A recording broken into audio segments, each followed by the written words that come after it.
I've been wanting to reduce household waste for a while until I found this Grove Co multi-purpose cleaner refill concentrate. It is a plant-based ammonia and chlorine-free product and also no plastic waste, which makes it such an easy and sustainable choice for both your home and planet.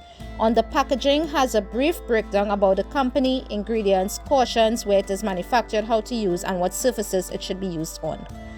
You get 2 1 fluid ounce to a box, and it is a set of 3 boxes, so that's 6 bottles altogether. And let's talk about the scent. It's lemon and eucalyptus, so you can only imagine how heavenly it smells.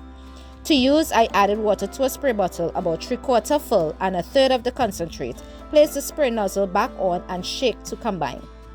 I decided to clean my refrigerator and countertops with the solution, and just as suspected, my home smelled so fresh and clean after I finished with it.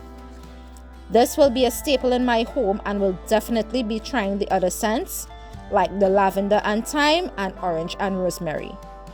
If you would like to see me do a review on the other scents as well, leave a comment below.